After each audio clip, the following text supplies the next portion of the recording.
खास तौर पे जब किचन छोटा हो, रोजाना खाना भी बनना हो, बर्तन भी हो, कैबिनेट्स भी हो और चूल्हा भी हो, तो चंद दिन की नज़र अंदाजी की हुई सफाई पूरे किचन को बहुत ज़्यादा बिखरा हुआ दिखाने लगती है। अस्सलाम वालेकुम मेरी प्यारी शहजादी बहनों, मैं उम्मीद करती हूँ आप सब कैसे होंगी। कभी कभी ना किचन गंदा नहीं होता है, बस इतनी चीज़ें एक साथ जमा हो जाती है ना कि हमें समझ ही नहीं आती है कि सफाई शुरू कहाँ से की जाए। आपके साथ भी ऐसा ही होता है ना? तो बस ही आज था मेरा किचन का क्लीनिंग डे, मतलब अच्छी खासी मेहनत होने वाली है शहजादियों। तो बस ही सबसे पहले अगर इतनी मेहनत करनी है ना तो पेट पूजा तो करनी पड़ेगी। तो पेट पूजा के लिए अच्छा खासा नाश्ता, शहंशाह वाला जो नाश्ता होता है ना, वो किया करो। तो बस ही आज मैंने सोच लिया था कि बस आज किचन की एक एक चीज़ को ना इंशाल्लाह अच्छे से साफ़ किया जाएगा, क्योंकि आज की सफाई ना सिर्फ ऊपर ऊपर से नहीं है, बल्कि आज हम करेंगे किचन की प्रॉपर डीप क्लीनिंग। और एक और मसला भी है जिसकी वजह से आज की सफाई ना मेरे लिए और भी ज़्यादा ज़रूरी हो गई थी, वो भी आपको आगे जाके मैं दिखाती हूँ। अच्छा, पहले ना दूध की बलाई मैंने उतार ली। पहले तो मैं इस तरह से ना दही वगैरह जमा लेती थी, तो उसमें जो है ना बलाई ऐड कर देती थी या बच्चों को जूस वगैरह बना देती थी। तो कुछ दिनों से ना तो जूस बन रहा है और ना ही बच्चों के लिए दही जमा रही हूँ ना, तो बस फिर इस बलाई को उतार लेती हूँ। देसी घी वगैरह बनाने के काम आ जाता है। तो बस सबसे पहले तो मैंने रखी चाय, और ये मेरा चाय वाला बर्तन देखे मेरी बेटी ने ना इसके अंदर अंडे बॉयल कर करके ना इसका सत्यानाश कर दिया हुआ है। तो बस ये सबसे पहले रखी चाय, क्योंकि नाश्ते में हम पाकिस्तानियों के लिए चाय ऐसी है जैसे ना वो सांस के लिए ऑक्सीजन ज़रूरी होती है ना, ऐसे ही चाय है। तो बस सबसे पहले रखी चाय। उसके बाद ही हमेशा मैं कोशिश करती हूँ कि जो तवा है ना वो ज़रूर वॉश करके इस्तेमाल करूँ, क्योंकि आपको पता है मानसून का मौसम है, कीड़े मकोड़े निकलते हैं, कॉकरोचेस वगैरह, और इसके अलावा चूहे वगैरह, इस तरह छिपकलियाँ, ये बहुत ज़्यादा हो जाती हैं इन मौसमों में। तो हमें तो नहीं पता रात को कौन सी चीज़ हमारे काउंटर टेबल पे आई है, चीज़ों के ऊपर चढ़ के गई है। तो सबसे पहले ना तवे को अच्छे से धो लिया करें। जो सा भी बर्तन इस्तेमाल किया करें ना उससे अच्छे से वॉश करके फिर इस्तेमाल करें। धोए हुए बर्तनों को भी हल्का सा पानी ज़रूर फेरा करें। तो बस तवे को धोया, उसके बाद जी चीनी पत्ती वगैरह चाय के अंदर ऐड करने वाली थी वो रखी, और फिर पराठे वगैरह बनाने स्टार्ट कर दिए। मेरी तो सादा होती है, बाकी मेरे हस्बैंड के लिए वो भी घर पे थे, उनका पराठा, बच्चों का पराठा वगैरह, जिसने जो जो चीज़ खानी है ना उसको उसकी मर्जी के मुताबिक मैंने नाश्ता रेडी करके दे दिया। अच्छा, रूम की डीप क्लीनिंग हो, किचन की हो, घर के किसी भी हिस्से की डीप क्लीनिंग होती है ना, तो मैं कोशिश क्या करती हूँ, एक तो नाश्ता पेट भर के करना है, उसके बाद ना जो घर की क्लीनिंग होती है ना नॉर्मल डेली रूटीन की, वो कर लेती हूँ। इससे ये होता है कि अगर हमें कहीं टाइम ज़्यादा लग जाता है डीप क्लीनिंग करने में, ये होता है ना बर्तन बिखरे रहते हैं और इस तरह से दूसरा घर बिखरा रहना तो बड़ा ही गंदा लगता है। तो काउंटर टेबल मैं क्लीन करती हूँ, मतलब जो सिंक है उसको भी साफ़ करना है, बाकी के रूम्स को भी साफ़ करके फिर मैंने किसी जगह की ना डीप क्लीनिंग स्टार्ट करनी होती है। इस तरह से ये है कि आपको अगर ज़्यादा टाइम लग भी जाता है ना तो वो जहन में एक अजीब सी थकान और एक अजीब सी टेंशन ही होती है कि मैंने अभी घर की सफाई भी करनी है, खाना भी बनाना है, ये बर्तन भी धोने हैं। तो इसलिए बाकी के जो छोटे छोटे काम होते हैं ना, नॉर्मल रूटीन होती है, उसको मैं मतलब सारे काम करके फिर अपनी जो घर की डीप क्लीनिंग होती है वो स्टार्ट करती। तो इसीलिए पहले मैंने नाश्ता किया, उसके बाद घर के जो छोटे मोटे काम होते हैं ना वो किए, उसके बाद मैंने किचन की डीप क्लीनिंग की। आपको पता है तकरीबन 2-2.5 घंटे तो आराम से लग जाते हैं, क्योंकि आज डीप क्लीनिंग का मतलब एक एक चीज़ को मैंने वॉश भी करना है। बहुत देर हो गई है वॉश भी नहीं की है। किचन इतना छोटा है ना, घुसा घुसा के चीज़ें रखी हुई हैं। अभी इस किचन के अंदर ना मैंने अपने बर्तन सिर्फ 2 से 3 गिलासों के सेट और 1 से 2 ही से मैंने कप सेट रखे हुए हैं, और जो होते हैं ना वो बर्तन प्लेट्स वगैरह अर्जेंट निकाली, कोई गेस्ट आए तो सर्व कर दी, बहुत ही कम रखी हुई है। बाकी सारे मैंने ऊपर वाले पोर्शन में ना डब्बों के अंदर ही रखे हुए हैं। तो इस तरह से ना जितनी कम जगह होती है इंसान उसको मैनेज तो कर लेते हैं, लेकिन ये कि चीज़ें रखनी इतनी ज़्यादा मुश्किल हो जाती है, मैनेज करना ना चीज़ों को बहुत ज़्यादा मुश्किल हो जाता है। तो मैं ना आपको आगे जाके दिखाती हूँ किस तरह से घुसा घुसा के ना मैंने सारी चीज़ों को अच्छे से ऑर्गेनाइज किया हुआ है, किस तरह से मैंने बर्तनों को रखा हुआ है। तो जी नाश्ता करेंगे, उसके बाद जी आ जाते हैं किचन में, और ये चेक करें जी, आपको बताती हूँ। जी हाँ, कुछ दिनों से ना किचन में कॉकरोचेस वगैरह मुझे बहुत ज़्यादा नज़र आ रहे थे, ख़ास तौर पे इस वाले कैबिनेट्स के अंदर। अभी आपको ये दिखेंगे भी, छोटे छोटे से उन्होंने बच्चे दे दिए हुए हैं, और बड़े छोटे इतने सारे कॉकरोचेस। कोई भी बर्तन पकड़ते थे, कोई भी मसाला मैं पकड़ती थी तो कॉकरोचेस जो है ना वो पहले मुझे दिखते थे। तो बस फिर क्या था, मैंने सोचा सिर्फ फर्श या काउंटर साफ करने से काम नहीं चलेगा। आज चूल्हे के नीचे, कैबिनेट्स के अंदर, कोनों कोनों में, ऐसी जगहों पे जहां रोजाना सफाई नहीं हो पाती ना, सब चीजों को अच्छी तरह से साफ किया जाएगा। तो अगर आपके घर में भी छोटा किचन है या आपकी किचन की भी कभी कभी चीजें फैली हुई होती हैं, कैबिनेट्स मैसी हो जाते हैं, कॉकरोचेस का मसला होने लगता है, तो आज की वीडियो जो है ना आपके लिए शहजादियों, और खास तौर पे स्मॉल किचन रखने वाली खवातीन वीडियो तो जरूर देखिएगा आखिर तक, क्योंकि मैं सफाई के साथ साथ ऑर्गेनाइजेशन की भी कुछ ऐसी टिप्स आपके साथ शेयर करूंगी जिससे छोटा किचन भी ज्यादा खुला खुला, साफ और मैनेजेबल लगेगा। तो बस ये सबसे पहले अगर किसी जगह को भी साफ करना होता है ना तो पहले खाली किया जाता है। तो मैं सबसे पहले किचन की सफाई शुरू करने से पहले करूंगी क्या कि सारी चीजों को बाहर निकालूंगी, और ये कि मैं इस तरह से सफाई करती हूँ, सारे कैबिनेट्स नहीं एक बार खाली कर लेती। पहले एक कैबिनेट की चीजें निकालती हूँ, उसको अच्छे से क्लीन करती हूँ, फिर उसकी चीजें वापस लगा के फिर दूसरे कैबिनेट की तरफ जाती हूँ। इस तरह से ज्यादा मैस क्रिएट नहीं होता, काम करना आसान हो जाता है, काम जल्दी चुटकियों में होता है, ज्यादा खिलारा नहीं पड़ता है। तो मेरा मानना है कि अगर हम चीजें अपनी अपनी जगह से हटाए बगैर सफाई करेंगे ना तो सफाई कभी भी प्रॉपर नहीं होगी। हम सिर्फ ऊपर ऊपर से कपड़ा फेर रहे होते हैं, लेकिन असल डस्ट और जो डर्ट होती है ना वो नीचे कोनों में मौजूद होती है। तो मैंने इस तरह से शेल्फ जो है ना किचन के कैबिनेट्स के अंदर, वहां पर ये शीट्स बिछाई हुई है, आप रेक्सिन भी कह सकते हैं। तो ये भी काफी ज्यादा गंदा हुआ था। अच्छा, ये रेक्सिन बचाने का मकसद पता है क्या था? अक्सर होता है ना थोड़ा सा भी कोई गीला बर्तन होता है तो इसके ऊपर निशान नहीं पड़ते हैं आपके कैबिनेट्स पे, तो बहुत ज्यादा ना आसानी रहती है। इसलिए मैंने एक एक चीज़ को कैबिनेट्स में से निकाला। जो चीज़ रोज़ाना इस्तेमाल होती है ना इसे अलग किया, जो चीज़ कभी कभार इस्तेमाल होती है वो भी मैंने निकाल दी, और जो चीज़ें बिल्कुल इस्तेमाल नहीं होती ना उन्हें तो वाकई में किचन से निकाल के ना मैंने, मतलब जो चीज़ इस्तेमाल नहीं होती उनको मैंने फेंक दिया, और जो चीज़ मतलब कुछ ऐसे बर्तन होते हैं ना बहुत सालों से इस्तेमाल नहीं होते तो उनको मैंने ऊपर कैबिनेट्स, मतलब ऊपर ना मैंने एक चूल्हे वाला स्टैंड बनवाया हुआ था, उसके अंदर अपने बर्तन लगाए हुए हैं और वो भी भरा हुआ है, और बाकी के बर्तनों को गत्ते के डब्बों में डाल डाल के रखे हुए हैं। खासतौर पर छोटे किचन में ना हर चीज़ को जगह देनी ज़रूरी नहीं होता, हर चीज़ को यूज़फुल होना ज़रूरी होता है। अगर कोई चीज़ महीनों से इस्तेमाल नहीं हुई ना तो सिर्फ इसलिए कैबिनेट में जगह देना कि शायद कभी इस्तेमाल हो जाएगी, इससे किचन छोटा और भी ज़्यादा लगने लग जाता है। इसके अलावा जी बर्तनों को मैंने अच्छे तरीके से वॉश किया, कांच के बर्तनों को एक एक करके, क्योंकि इस्तेमाल तो ये हो जाते हैं लेकिन फिर ये कि अगर 3-4 मेहमान आए तो वो 3-4 गिलास या 3-4 कप इस्तेमाल होते हैं, लेकिन लास्ट में पड़े हुए जो बाकी के होते हैं ना गिलास कप वो तो इस्तेमाल ही नहीं होते हैं। तो बस फिर मैंने सारी चीज़ों को एक एक करके ना अच्छे से वॉश किया। हालांकि मेरी बेटी कहती थी मैं ये वॉश कर लेती हूँ, मैंने कहा नहीं, ये जो कांच का काम है नहीं मैं खुद ही करती हूँ। और ये चेक करें कॉकरोचेस कितने सारे हैं ना, मैं तो देख के इतना खौफजदा और थी, लेकिन सफाई करना भी तो ज़रूरी था ना। तो बस फिर अब आती है वो चीज़ जिसकी वजह से आज मैंने पूरी डीप क्लीनिंग शुरू की थी, कॉकरोचेस।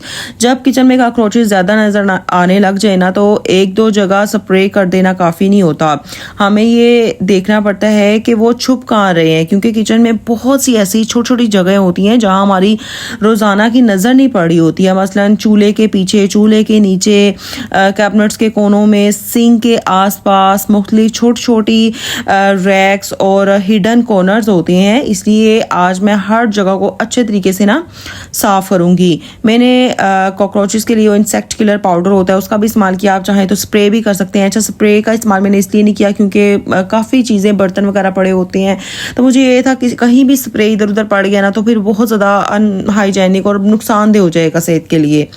तो इसलिए मैंने ना पाउडर का इस्तेमाल किया। पाउडर भी बहुत ही अच्छा रहता है। तो पाउडर ये है कि आप अच्छी तरीके से डाल के उसके ऊपर ना, मैं आपको बताऊँगी मैंने आगे किस तरह से पाउडर भी छिड़का था, कि किसी भी इंसेक्ट किलर या पाउडर को इस्तेमाल करते हुए ना इसके पैकेट पर दी गई हदायत ज़रूर पढ़नी है। इसे बच्चों और खाने पीने की चीज़ों से दूर रखना है आपने।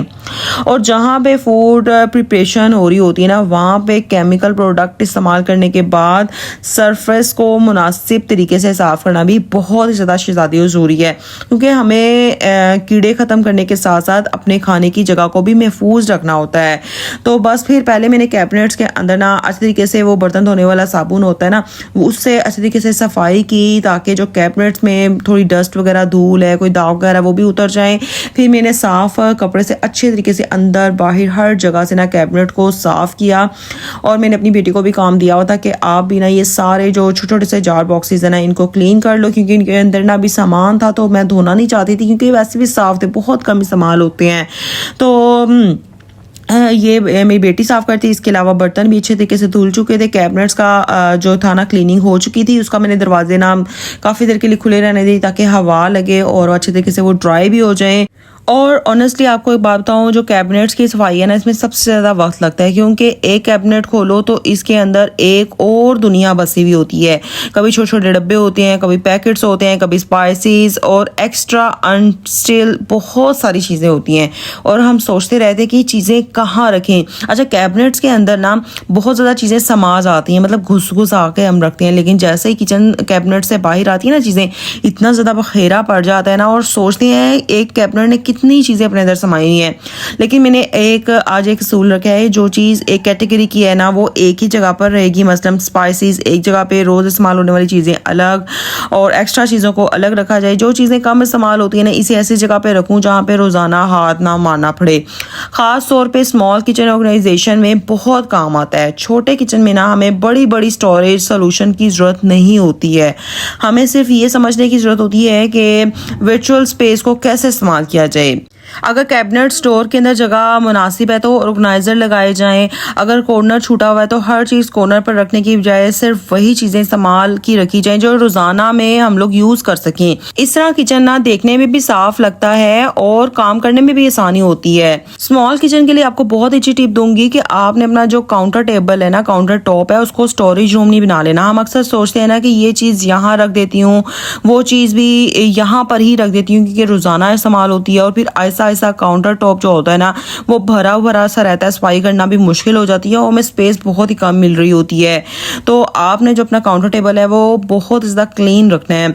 मॉड्यूलर किचन ऑर्गेनाइज करना ना थोड़ा सा आसान होता है। मेरे पास हालांकि 2-3 कैबिनेट्स है ना, फिर भी मुझे इतनी ज़्यादा मुश्किल होती है, लेकिन जिनके नॉन मॉड्यूलर हैं उनको तो बहुत ज़्यादा मुश्किल होती है। तो अपने लिए कोई ना कोई टोकरियाँ और इसके अलावा बाल्टियाँ, आजकल डॉलर स्टोर ने तो वैसे ही सहूलत कर दी हुई थी, इतनी सस्ती सस्ती मिल जाती है ना। मॉड्यूलर किचन को मुझे लगता है वो तो इतने अच्छे कैबिनेट्स बने होते हैं, आजकल इतनी जदीद टेक्नोलॉजी उसमें आ गई हुई है, तो उसको अच्छे से ऑर्गेनाइज करना बिल्कुल भी मुश्किल नहीं है। मुश्किल होती है हम लोगों के जैसे छोटे किचन है या फिर नॉन मॉड्यूलर किचन है, उनको बहुत ज़्यादा मुश्किल हो रही होती है। सिंक के नीचे का जो एरिया होता है ना उसको अच्छे से क्लीन किया करें। सिंक के नीचे अक्सर जाले लगे होते हैं, बहुत ज़्यादा कॉकरोचेस वगैरह वहाँ पर भी होते हैं, तो सिंक के नीचे किचन के आसपास बहुत ज़्यादा मैस क्रिएट रहता है, तो अच्छे से इन चीज़ों को भी साफ़ किया करें। और शहजादियों, ये देखो आहिस्ता आहिस्ता मेरे किचन की लुक जो है ना वो तब्दील होना शुरू हो गई है। यही डीप क्लीनिंग की सबसे अच्छी बात है। मैंने सारी चीज़ों को अच्छे से क्लीन किया, बर्तन सुखा के दोबारा से कैबिनेट्स के अंदर लगा दिए। बस ये खशखाश रह गई है, ये मैंने यहीं पे रख दी क्योंकि इसको ना अच्छे से भी क्लीन करना है। और ये चेक करें जी कितनी अच्छे से बर्तन चमक रहे हैं ना।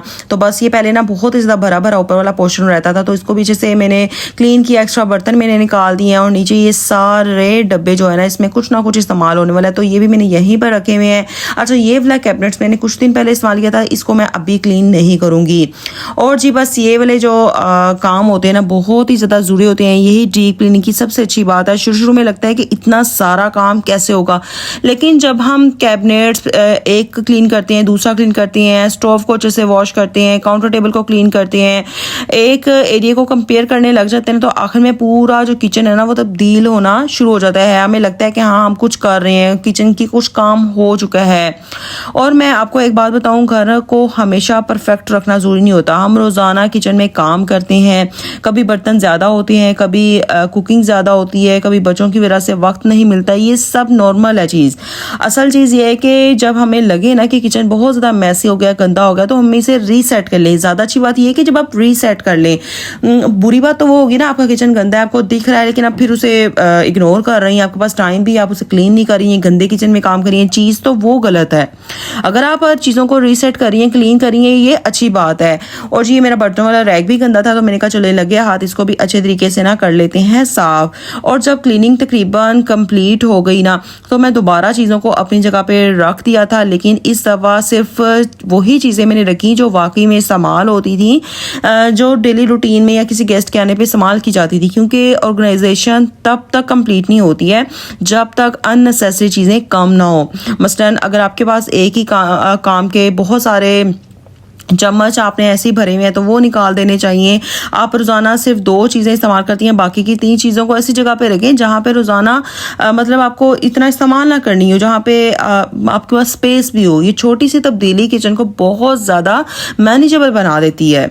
चूंकि आज की जो डीप क्लीनिंग की वजह थी ना वो थी कॉकरोचेस की प्रॉब्लम भी, तो चंद बेसिक हैबिट्स भी शेयर करना चाहूँगी। कोशिश करें कि रात को किचन में ना खाने के क्रम्स ना रखें, मतलब खाने का जो कोई कचरा वगैरह होता है, कोई खाने के ज़रात होते हैं, इसके अलावा रोटी सूखी बच जाती है, छानबूरा वगैरह होता है, कोई सालन वगैरह होता है काउंटर टेबल पे गिर जाता है, ये चीज़ें आपने नहीं करनी है। चीनी, आटा, बिस्किट, सीरियल और खुले हुए दूसरे ड्राई फ्रूट आइटम्स खुले में नहीं आपने रखनी है, पैकेट में रखना है। कोशिश करें फ्रिज की चीज़ें फ्रिज में रखें, कैबिनेट्स की चीज़ें डब्बों के अंदर डाल के रखें। किचन को ज़्यादा देर तक ना डस्टबिन ना बना के रखा करें, आसपास पानी ना खड़े रहने दिया करें, सिंक को अच्छे से क्लीन किया करें। और सबसे अहम बात, किचन के छुपे हुए कॉर्नर्स को भी वक्तन फ़ौक्तन चेक करते रहा करें। इसके अलावा अगर कॉकरोचेस वगैरह हैं वो पाउडर या फिर स्प्रे से ख़त्म नहीं हो रहे ना, तो प्रोफेशनल पेस्ट कंट्रोलर होते हैं ना, उनकी आपको ज़रूरत पड़ सकती है, तो उसको भी बुलवा के ना आप अच्छी खासी अपने घर में ना स्प्रे वगैरह करा सकते हैं, उससे भी कॉकरोचेस वगैरह ना वो ख़त्म हो जाते हैं। तो बस ये काफ़ी हद तक ना तकरीबन 80 to 90% किचन का तो काम हो चुका है। ये बर्तनों जो चमचों वाला रैक है ना, इसको भी मैंने अच्छे तरीके से क्लीन किया। अच्छा, ये जो ब्रश ऑर्गेनाइज़र जो भी आप कह लेना, इतना ज़्यादा मेरे लिए हेल्पफुल हो गया ना। टोकरियाँ इस तरह से ऑर्गेनाइजर धोना ना बहुत ज़्यादा आसान हो जाता है। ये मैंने ना 120 वाली शॉप से लिया था और ये इसके जो आगे से ब्रशेज है ना बहुत अच्छे हैं। अच्छा, सिर्फ मैंने ये किचन के लिए रखा हुआ है, टोकरियाँ और इस तरह से रैक वगैरह साफ़ करने के लिए। और ये किचन के जो कपड़े होते हैं ना, शेल्फें वगैरह साफ़ करने वाले, इनको भी मैं इसी से वॉश कर लेती हूँ। बहुत ही कम मेहनत लगती है और चीज़ बहुत अच्छे से साफ़ हो जाती है। कोने कोने से ही ना ये डस्ट, मैल, कुचैल, गंदगी बहुत अच्छे से ख़त्म करता है। तो बस ये सारे किचन का तकरीबन काम हो चुका था। तो ये जो काउंटर टेबल के जो कपड़े होते हैं, चीज़ें पकड़ने वाले, पोने, रुमाल, इन सब को भी मैंने ना का लगे हाथ ना वॉश कर देती हूँ, क्योंकि इनके अंदर भी कोई भी कॉकरोचेस वगैरह या घुस ना गए हो। तो बस ये चेक करें। लास्ट पे मैंने ना अच्छे तरीके से साफ़ कर लिया था अपना सिंक भी, और एक्स्ट्रा बर्तन मतलब जो कुछ चमचे थे ना उनको भी मैं निकाल दिया, और ये सभी फ्लावर पॉट्स वगैरह को भी धोया। इसके अलावा ना ये जो स्विच बोर्ड है ना, ये रह गया था। अच्छा, इसको भी मैं क्लीन कर रही थी। आज तो मुझे अच्छा खासा करंट पड़ा यार, पता नहीं क्या है इस महीने ना, मुझे 3 से 4 बार, तकरीबन 3 बार तो करंट पड़ गया, और आज तो अच्छा खासा वाला पड़ा। गीला कपड़ा लेके ना इसको साफ करने लगी, हालांकि मैंने स्विच बंद किए लेकिन फिर भी उसमें ना अर्थ आ रहा था। शायद मेरे कपड़े वगैरह सारे गीले थे, तो खैर अल्लाह का शुक्र है थोड़ी बचत होगी, लेकिन अभी भी ना मेरी उंगलियों में पेन बहुत ज़्यादा हो रही थी। तो फिर मैंने उसको छोड़ दिया, बाकी चीज़ों को अच्छे से क्लीन कर लिया। अब तकरीबन मेरे पूरे किचन की डीप क्लीनिंग हो चुकी हुई थी। कुछ चीज़ें फिल होने वाली थी, उनको भी मैंने साथ ही लगे हाथ फिल कर लिया। और वाकई शुरू में देखें तो काम बहुत ज़्यादा लग रहा होता है, शायद आज पूरा दिन ही लग जाएगा, ऐसे फील होता है ना। लेकिन जब हम काम करना शुरू कर देते हैं, कामों को हिस्सों में डिवाइड करते हैं ना, तो यही काम आसान हो जाता है। मेरे बच्चों ने भी मेरे साथ बहुत ज़्यादा हेल्प की। कैबिनेट्स हो गए, स्टोव, अप्लाइंसेस, इन सभी चीज़ों को अच्छे से मैंने साफ़ किया। आपको ये चीज़ एक ही दिन में करने की ज़रूरत नहीं है, ख़ास तौर पे मदर्स जिनके बच्चे छोटे हैं ना, इनके लिए बहुत ज़्यादा प्रॉब्लम हो जाती है। इसलिए थोड़ा थोड़ा काम किया करें, इस तरह से बहुत ही ज़्यादा आसानी रहती है।